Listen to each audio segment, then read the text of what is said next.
नमस्कार मित्रों, हम हैं प्रमोद कुमार पांडे और आप देख रहे हैं एसपीबी न्यूज़ चैनल।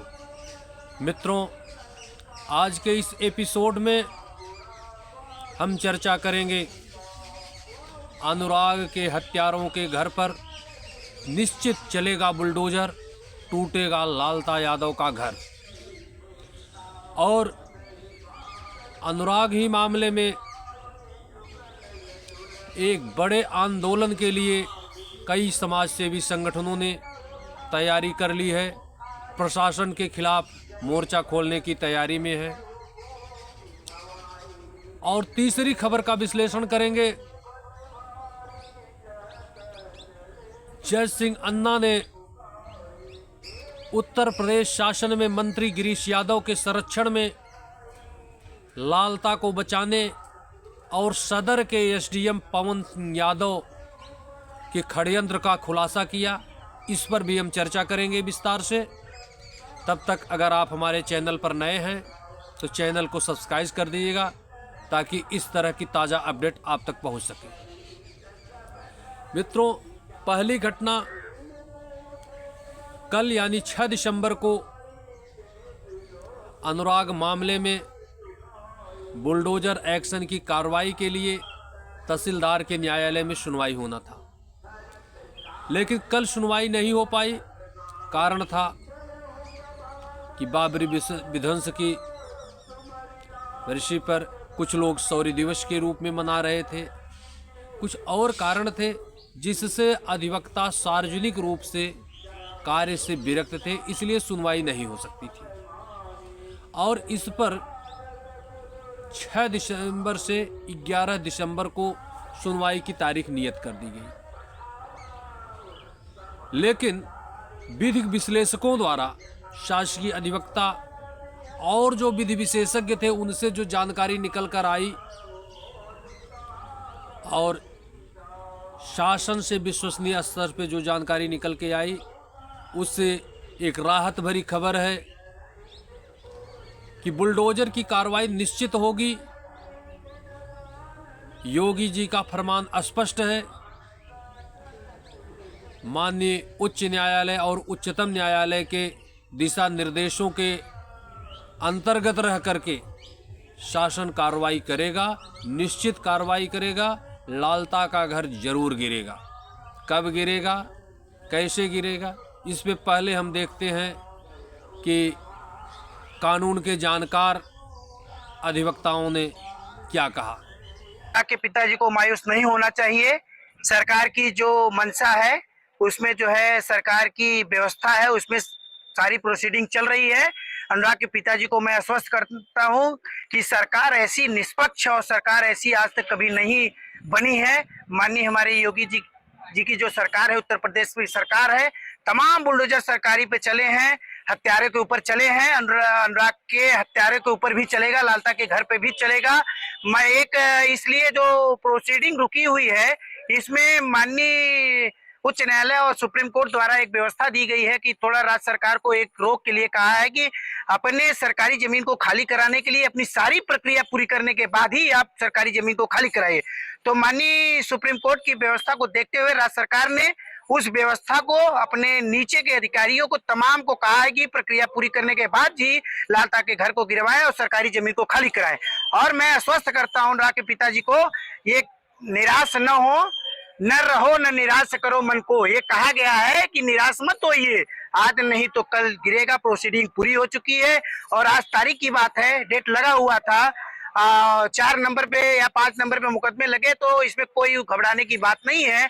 आज जो है निर्वाण दिवस था अंबेडकर जी की और 6 दिसंबर था काला दिवस था, इसलिए जो है हमारे बार का प्रस्ताव था, इसलिए डेट लग गई है। जो भी डेट लगेगी अगली डेट पे सुनवाई होगी।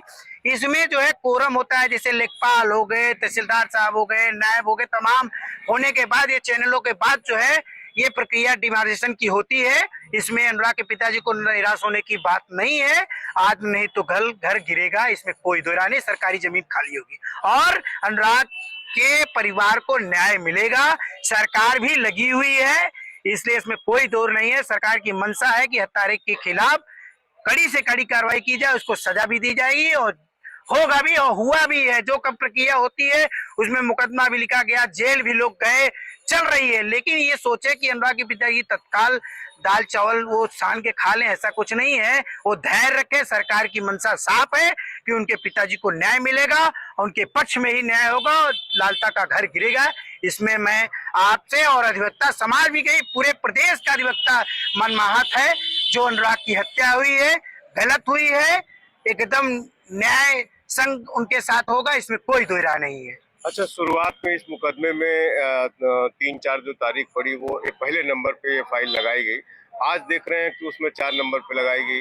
क्या इस नंबर से भी कोई अंतर पड़ता है? हो सकता है, नंबर से कोई अंतर नहीं पड़ता है। हो सकता है कभी कभी होता है क्या, न्यायालय में हाईकोर्ट के मुकदमे को पहले लगाते हैं उसके बाद में लगाते हैं। ये हाईकोर्ट का मुकदमा नहीं है, लेकिन ये एक सीरियस मुकदमा है। हो सकता है 2-3 पे हाईकोर्ट का लगे होंगे, उसके बाद 4 नंबर पे लगता है। ऐसा कोई मंशा नहीं है कि नीचे लग जाएगी तो सुनवाई नहीं होगी। सुनवाई तय है, इसमें कोई रोक नहीं सकता है, चाहे कोई अधिकारी भी नहीं रोक सकता है। सुनवाई से न भाग सकता है। अच्छा, एक जो संदेह है लोगों को कि तालाब भीटा पे जो अतिक्रमण होता है उसको जल्दी खाली करा लिया जाता है। बंजर खाते पे ये चूंकि मकान दोनों बने हैं उनके, तो क्या ऐसा कुछ है कि इसमें डिले होगा या नहीं ऐसा होगा? कुछ नहीं है। इसमें कहने को लोग कहते हैं तालाब हो चाहे भीटा हो चाहे बंदर हो चाहे नवीन प्रति हो, कोई भी अगर उसको पट्टा नहीं हुआ है, अगर उस पर अवैध कब्जा है, तो माननीय सुप्रीम कोर्ट चाहे हाई कोर्ट तमाम ऐसी व्यवस्था है कि वो खाली हो जाएगा। इसमें कोई नहीं, अगर उनको पट्टा अगर हुआ होगा तब तो भाई अगर बहुत समस्या होते नहीं गिर सकता है। लेकिन अगर पट्टा नहीं है, सरकारी भूमि है, उस पर कोई उनका गलत आक्रमण है तो तय है गिरना। सरकार की मंशा क्या है, सुप्रीम कोर्ट की व्यवस्था, तमाम ऐसी गाइडलाइंस भी हैं, ऐसी व्यवस्था दी गई है कि सरकारी भूमि पर अवैध अगर कब्जा है तो गिरता है। इसमें कोई दो राय नहीं। जो बार बार रामजीत मायूस हो गए हैं, क्योंकि आज पिछली बार जब वो यहाँ आए थे तो उनकी जो स्थिति थी उनको उनसे तहसीलदार ने शायद कहा था कि आप अपनी तरफ से आपत्ति, जबकि वो स्टेट हैं, उनके बेटे की हत्या की गई है। तो क्या कुछ कहना है इस पर कि तहसीलदार साहब ने अगर रामजीत से कहा है तो गलत कहा है। ये स्टेट का मामला है, शासकीय अधिवक्ता इसमें जो है अपनी आपत्ति लगाएंगे और वो अपना काम करेंगे। रामजीत को खाली मॉनिटरिंग करने की जरूरत है, पीछे रह के खाली उसकी पैरवी कर सकते हैं। बाकी अब जो है उनसे कोई मतलब नहीं। सरकार का मामला डायरेक्ट इनडायरेक्ट है, लालता का और सरकार का मामला है। सरकारी जमीन है, ये स्टेट का मामला हो गया। इसमें अधिकारी इन्वॉल्व है कि जो है उसका मामला, उसकी जमीन है वो खाली कराएगा। उनको नहीं मायूस होना चाहिए। क्या उम्मीद लगती है कब तक यह बुलडोजर चलने की कार्रवाई होगी? अब जो भी प्रक्रिया है, हमको जहां तक उम्मीद है कि प्रक्रिया पूरी हो चुकी है, कुछ ही प्रक्रिया बाकी हो, जो कि हो सकता है अगर लेखपाल का बयान हो गया होगा, तमाम अगर प्रोसीडिंग पूरी हो गई होगी तो हो सकता है 1 हफ्ते, जो भी तारीख हो, अगली डेट तो 1-2 डेट में डिवाइडेशन का आदेश हो जाएगा। इसमें उनको निराश होने की जरूरत नहीं है। अनुराग के पिताजी को मैं उनको आश्वस्त करता हूं एक अधिवक्ता की हैसियत से कि उनको न्याय मिलेगा और सरकार उनके साथ न्याय करेगी, सरकारी भूमि को खाली कराएगी। इसमें कोई दो राय नहीं है। मैं आप लोगों को भी मीडिया के माध्यम से आप लोगों को भी आश्वस्त करता हूं कि अनुराग को न्याय मिलेगा और निश्चित डिनोमिनेशन होगा, सरकारी जमीन खाली होगी। तो जैसा कि आप देख रहे थे, मेरा नाम बृजमोहन शुक्ला, एडवोकेट, कलेक्टेड अधिवक्ता संघ जौनपुर। मित्रों, इस पर यह बात तो स्पष्ट है कि शासन विधिक दायरे में रह करके कार्रवाई निश्चित तौर पर करेगा और सरकार की नीयत साफ है, उसकी नीति स्पष्ट है कि हर अपराधी के खिलाफ कार्रवाई होगी। ऐसे में अनुराग जैसे एक खिलाड़ी की निर्मम हत्या किए जाने पर बाबा जी का बुलडोजर न चले, यह संभव नहीं है। लेकिन इसमें विलंब का कारण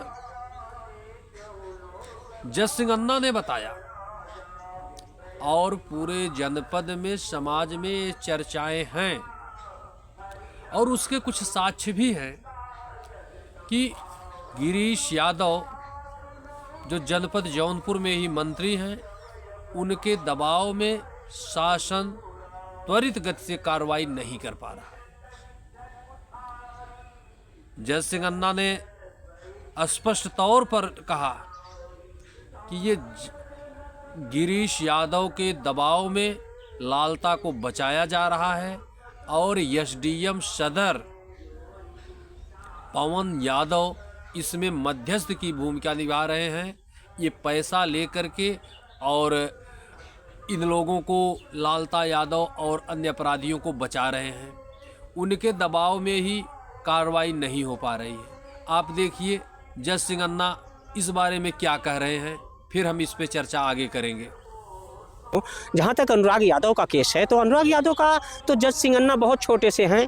जब डीएम ने खुद कह दिया कि बुलडोजर लाओ मैं तोड़ूंगा, एसपी ने बंदूकें अपनी रिवॉल्वर लेकर के वहाँ तैरते रहे, वीडियोग्राफी करते रहे धर्मेंद्र और जयवीरू की तरह, तो ये क्या हो गया, क्या पलट गया?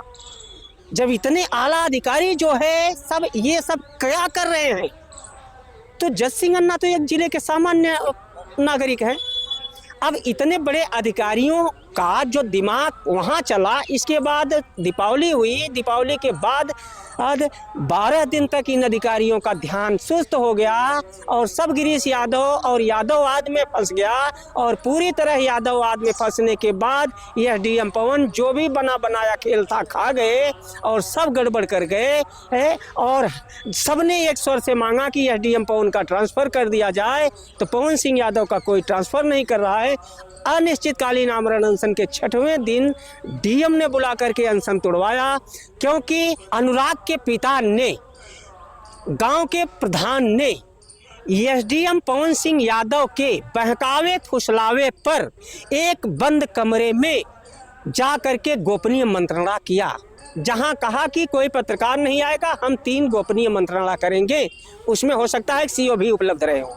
तो गोपनीय मंत्रणा करने के बाद एसडीएम और प्रधान, आपने देखा कि जज सिंह अन्ना ने स्पष्ट तौर पे आरोप लगाया और इन आरोपों में कुछ दम भी है, क्योंकि जिस ढंग से इस निर्मम हत्या पर जनाक्रोश था, जिला अधिकारी महोदय ने सक्रियता दिखाते हुए पूरी सहानुभूति भी दिखाई और स्वयं पुलिस अधीक्षक ने भी इतने एक्टिव दिखे, लेकिन एकाएक इस ऊर्जा में कमी आना कहीं न कहीं सत्ता का दबाव जरूर नजर आता है। और अगर मंत्री जी का दबाव नहीं होता तो इन अधिकारियों में शिथिलता नहीं आती। ये आम जनता की भाषा है। मैं इसमें नहीं कह रहा हूं कि मंत्री जी की ही भूमिका है, लेकिन अगर मंत्री जी की भूमिका नहीं है तो उनकी सक्रियता कहां है? इस पर उनका कोई सार्वजनिक बयान, लालता के खिलाफ कोई कार्रवाई करने का निर्देश, ऐसा भी अभी तक क्यों नहीं हुआ? खेल मंत्री होने के नाते वहां पर खेल स्टेडियम या कुछ और खिलाड़ी के प्रति श्रद्धांजलि व्यक्त करने के लिए उनके द्वारा कोई घोषणाएं क्यों नहीं की गई? ये निश्चित तौर पे एक अच्छा प्रश्न है और इसका जवाब आने वाले समय में देना पड़ेगा। अब हम तीसरी घटना की चर्चा करेंगे। प्रशासन द्वारा शिथिलता को देखते हुए और राजनीतिक संरक्षण होने के संदेह को बढ़ते देख करके कई समाज सेवी संगठन इसमें सत्ता और शासन के खिलाफ आक्रोश है और वो एक बड़े आंदोलन की तैयारी कर रहे हैं, जिसमें जज सिंह अन्ना भी शामिल हैं और तमाम सोशल एक्टिविस्ट भी ऐसे मार्च में की तैयारी कर रहे हैं, जो एक शांति मार्च अनुराग यादव के घर से और जिला मुख्यालय तक मार्च करने की तैयारी है। 11 तारीख को कोर्ट में सुनवाई के बाद किसी भी समय निर्धारित करके शासन से परमिशन लेकर के एक बड़े मार्च की तैयारी है, जिसमें उस शांति मार्च के द्वारा ही अपनी बात को उत्तर प्रदेश के मुख्यमंत्री तक पहुंचाने का प्रयास किया जाएगा। इस पर भी अगर सत्ता और शासन ने नहीं चेता तो जनपद मुख्यालय से लखनऊ तक मार्च किया जाएगा और इसकी पूरी तैयारी हो चुकी है। अब माननीय मुख्यमंत्री तक ऐसे राजनीतिक प्रेशर में हो रहे अपराधियों के संरक्षण को उन तक पहुंचाने के लिए इस समाजसेवी संगठनों ने एक योजना बना रखी है, जिसकी तिथि 11 दिसंबर के बाद किसी भी समय घोषित करके ऐसा किया जाएगा। ये विश्वसनीय सूत्रों से जानकारी है, क्योंकि इन अपराधियों के प्रति मुख्यमंत्री का एजेंडा साफ है, शासन का एजेंडा साफ है, लेकिन इसमें कुछ लोग अपने निजी स्वार्थ और लाभ के लिए धन की लालच में सत्ता और शासन को बदनाम करने के लिए शासन में बैठे लोगों ने ही अपराधियों को संरक्षण दिया है। ये बातें माननीय मुख्यमंत्री तक पहुंचना चाहिए और वो पहुंचाने का माध्यम ये शांति मार्च और समाचार पत्र और पत्रिकाएं और मीडिया ही होगा। इसकी तैयारी है। अगर 11 दिसंबर के बाद शासन द्वारा कोई कठोर कार्रवाई नहीं की जाती है तो ये समाज सेवी संगठन और अनुराग के परिवार को साथ लेकर के न्याय के लिए, न्याय की मांग में एक लंबी यात्रा पर भी निकलेंगे और एक माहौल बनाएंगे जिससे ऐसे अपराधियों पर दबाव बनाया जा सके। आज के इस अंक में इतना ही। अगले एपिसोड में हम उस बड़े आंदोलन की सारी पृष्ठभूमि भी लेकर आएंगे और आंदोलन की रूपरेखा भी बताएंगे। तब तक के लिए आप हमें दीजिए इजाज़त। और अगर हम हमारे चैनल पर अब भी नए हैं, सब्सक्राइब नहीं किए हैं, तो सब्सक्राइब कर लीजिएगा ताकि आपको इस तरह की ताज़ा घटनाओं का अपडेट मिलता रहे। जय हिंद, जय माँ भारत।